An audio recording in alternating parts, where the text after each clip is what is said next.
No, for today's video is pag-uusapan ho natin itong Ayala Malls Abriza na napahaganda. Ako talaga'y namamangaho dito every time na nakikita ko siya from afar or malapitan man. Ito kasing area nitong Abriza de Ayala, ano pala to, no? Tininan ko yung kanyang description sa Wikipedia na sa 10 hectares pala to dito lahat ang kanyang kabuuan, pero ang dami niyang mga gusaling na ipatayo, ang dami niyang mga high-rise buildings. And sabi pa nila, skyscraper na rin daw kung maituturing kasi nga nasa 26 floor pataas or 26 story building is considered as skyscraper. Pero whatever, hindi naman yan ang mahalaga. Ang sa akin dito is talagang nakakatuwa lang tingnan kasi nga nag-shape up, no, yung ano natin dito, yung area. Bibigay ho siya ng ibang looks, ibang view. Kumbaga yung ating cityscape sa Davao City, yung ating urban landscape ay medyo nadadagdagan ng view or nababago ho niya kasi nga sa kanang yung mga buildings, no, mga tallest buildings.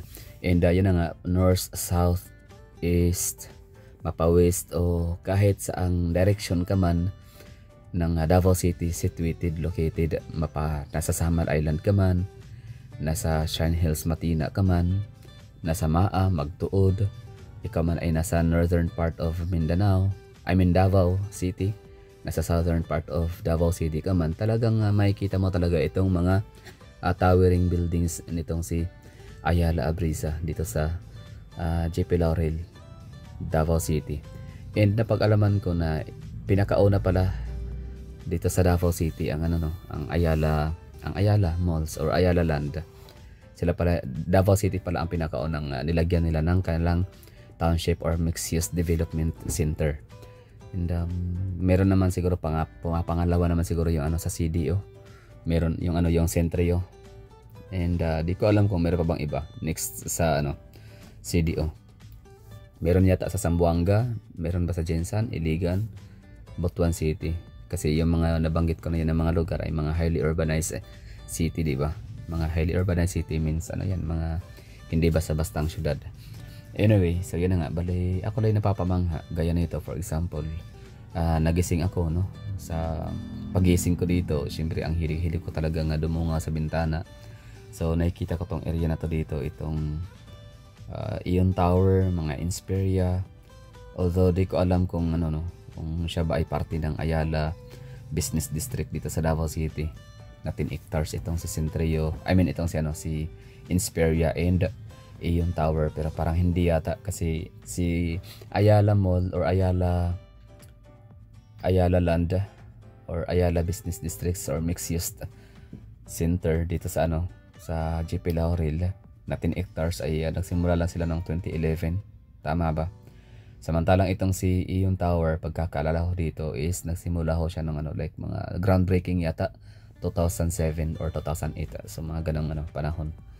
And yun lang, bali papakita ko lang sa inyo yung video na to, yung makakuha ho natin collection of footages from afar to the close up. Yan, so malayuan, malapitan, close up sa pinaka location mismo, no. So meron ho tayong mga collection of footages. And yun, tinignan ho natin syempre ang Ayala Abriza Malls, yung kanyang description sa Wikipedia. Ayala Malls Abriza is a large shopping mall complex located at JP Laurel Avenue, Bahada in Davao City, Philippines.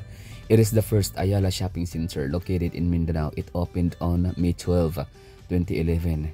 It is owned by Asindo Commercial Corporation, a joint venture company of Ayala Land and Anflocor. So, ang location nito is yun ang JP Laurel, Bahada, JP Laurel Avenue, Bahada, or tawagin namin mga taga Davao as Bahada District. Kasi bawat lugar dito, kasi kapag sinabi kasing mga district, mga IT parks or mga business districts, syempre located in one place. For example, BGC, 350 hectares na BGC, Bonifacio Global City ng Taguig, so it's a business district.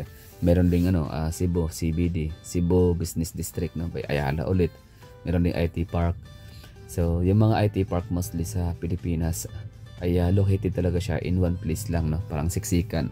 For example lang 350 hectares na business district ng Taguig. So doon located yung yung Ayala, Mega World, at kung ano pang mga business district. Sa Makati naman ganun din, no.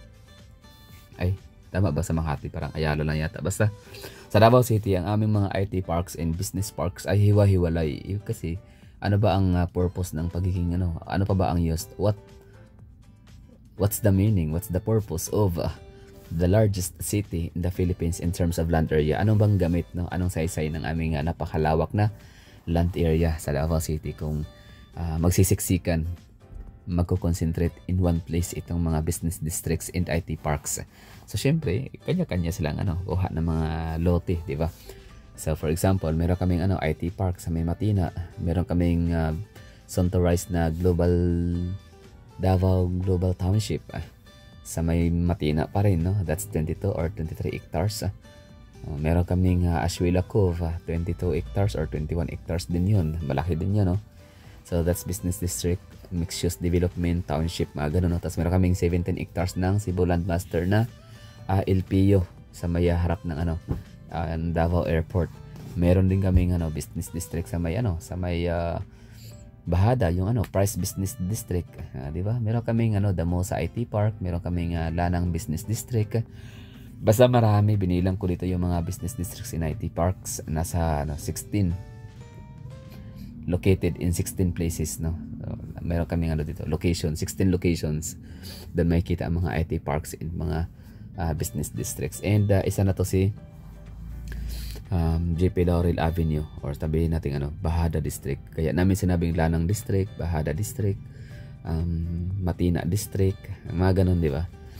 Kasi mga IT parks and mga business districts na yan ang hiwa-hiwalay. And yun, bali basahin natin tuloy-tuloy. So itong Ayala Business District na to, siyempre nga ako'y na-amaze, parang ako'y nahihiwagaan talaga, no? Although man-made lang naman siya, pero siyempre amazing. Nahihiwagaan ako kasi nga ang ganda ng kailangan mga building ho rito surrounding Abriza de Ayala Mall. Kasi talaga siya na towering, no? Nagtataasan talaga ng mga gusali. So yun, meron silang dito, meron silang number of floors, no? So nilagay dito sa Wikipedia. So ang daming building pala dito talaga, oh. Like bilangin natin. Pasio Suites 1, 2, Abriza's Place 1, 2, Abriza Tower 1, 2, 3, 4, Abriza Residences. Basta marami, no? So tingnan natin yung kanyang mga floors. So meron silang number of floors sa 4 main building. So yun na yung 4 main building, yun na yung Ayala, Abriza de Ayala Shopping Mall. So that's 4 story or 4th floor. At meron naman silang corporate center na 8th floor, at meron silang corporate center, pero propose pa lang to, no? Parang hindi pa yata siya materialize kasi propose pa lang, no? So hindi natin isali yan. So meron tayong makikita dito na Sida Hotel, so that's 12th floor. And meron silang Avida Abriza Tower 4, which 24th floor. Meron silang Abriza Residences na 26th floor. Meron silang 26th floor naman na Avida Abriza Tower 1. Meron silang 26th floor na Avida Abriza Tower 2. Meron silang 26th floor na Avida Abriza Tower 3. So magkakapantay lang yung taas pala nila. Abriza's Place naman, Tower 1 is 27th floor. So ito medyo mataas to. And Abriza's Place 27th floor. Tapos yung pinakamataas, Pasio Suites Abriza 1. And Pasio Suites Abriza 2. So yun, no? Marami silang mga buildings dito. Bilangin ho natin kung ilan yun. So kasama na yung yung Abriza de Ayala Mall, isa, corporate center 2, Sida Hotel, Avida Tower 4, Abriza Residences, Abriza Tower 1, Tower 2, Tower 3, Abriza's Place Tower 1, Abriza Tower 2, so 10, 11, 12. So meron silang 12 buildings talaga dito, no, na nakatayo. So mga tallest buildings sa Davao City. Ang galing, no? Di ba, nakakahanga, nakakatuwa. Kasi nga nadadagdagan nila ng ganda, nadadagdagan ang view ng ating urban landscape sa Davao City, and at the same time nakapag-generate ho sila ng trabaho sa mga young professionals, mga freshly graduates, and mga locals, no, na naghahanap ng trabaho, hindi lang sa mga taga Davao City, maging sa mga ibang probinsya, mga na nagsisik ng job opportunity sa Davao City. So yun lang. Ano masasabi niyo dito? Maganda ba tignan ng Abriza de Ayala? Maganda ba tignan itong yung kailang lugar, Ayala Land or Ayala Mall sa Abriza? Let me know in the comment box. Thank you for watching.